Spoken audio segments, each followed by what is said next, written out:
A horror movie that will make you afraid to check in at an Airbnb.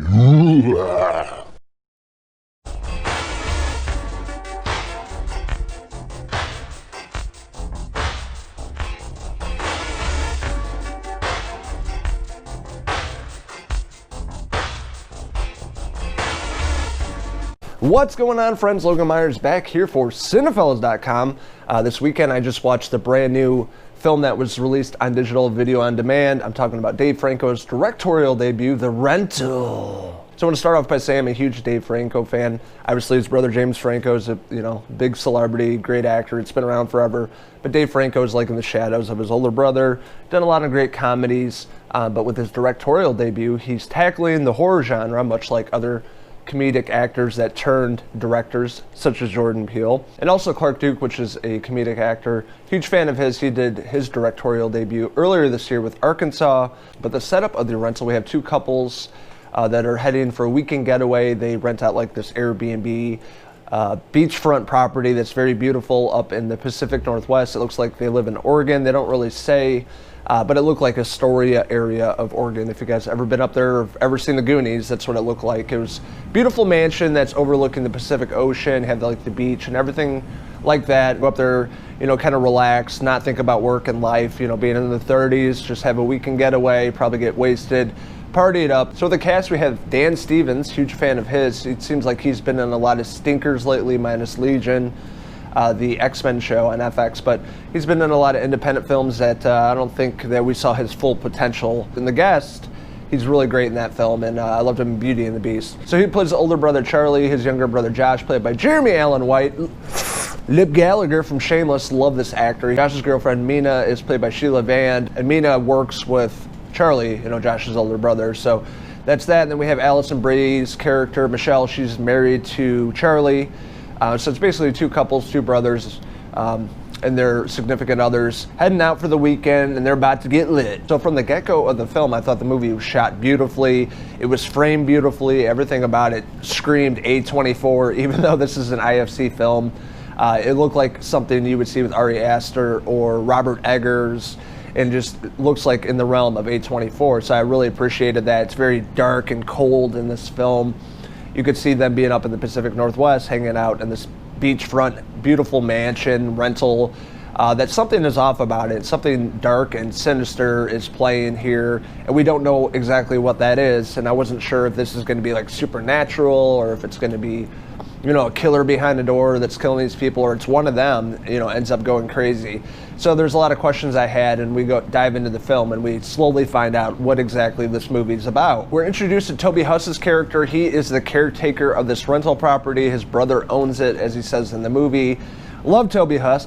Cameron, you seen Cameron?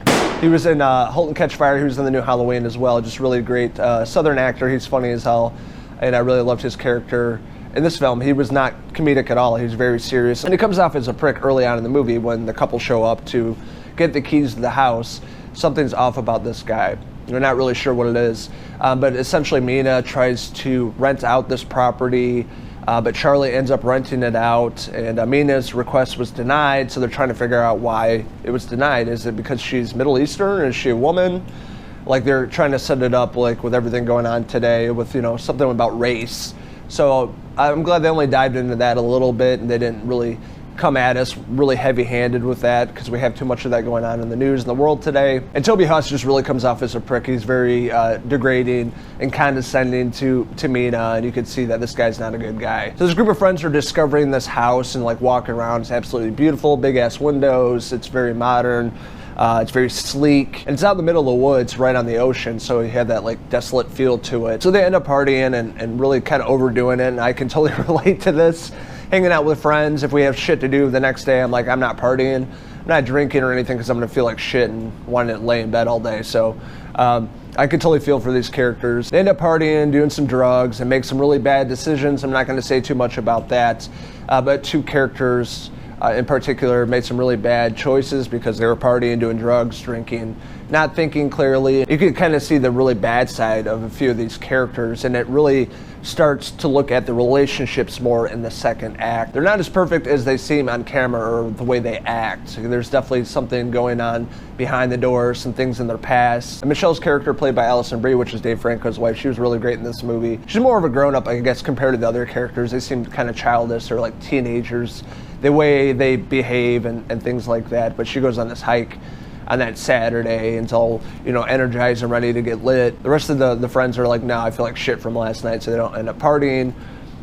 So she ends up doing a bunch of drugs that Saturday night and calls up Toby Huss to check out their hot tub. And it really sets up the suspenseful aspect of the film, having to do with cameras inside of the house. I think Toby Huss's character is watching them on camera, and that really changes in the final act of the film, which I don't want to say too much about. But that third act really goes balls to the wall and becomes like a crazy slasher flick in the last 10-15 minutes of the film, which I didn't really expect. It really sets up a lot of conflict with two characters in particular and some bad decisions they made, and they're trying to find the footage. They're really sold on the caretaker really filming them. He's the bad guy. He's a weird, old guy that's probably getting off by watching them on camera, and really find out that's not the case and that's not true at all. With that being said, I think this is a solid directorial debut by Dave Franco. Huge fan of his. I love how comedic actors are going to the dark side, meaning the horror genre, to release films and direct, write, and all that good stuff. And I think he did a really solid job with this. You can tell he paid homage to a lot of older horror films, a lot of classics, even The Shining at times, Halloween, and other slasher films and things like that. But he definitely put his own take on that. I think the pacing of the movie's pretty good. There's a lot of suspense. I think the performances are really top notch. Alison Brie being Dave Franco's wife, I think she did a really great job as Michelle. You had Dan Stevens playing Charlie, Jeremy Allen White playing Josh, Sheila Vand playing Mina. I thought she was really great in this movie. Really great chemistry between these four characters. I thought it was a really great story, very well done by Dave Franco, and had a really great time with this film. So I'm going to give Dave Franco's directorial debut, The Rental, a 4 out of 5 Dan Stevens hair pieces.